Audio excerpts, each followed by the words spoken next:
কিন্তু মাসির গুণপনার ভক্ত ছিল আরেকজনা, সেই প্রাসাদের রাজার কন্যা চম্পাবতী না।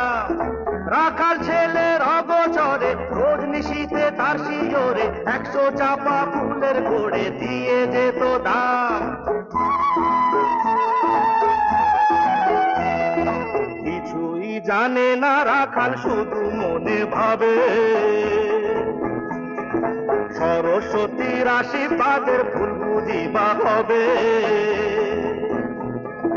এরপরে এক রাতে হঠাৎ ভেঙে যায় ঘুম, দেখে চম্পাবতী শিয়রে তার দাঁড়িয়ে নিঝুম।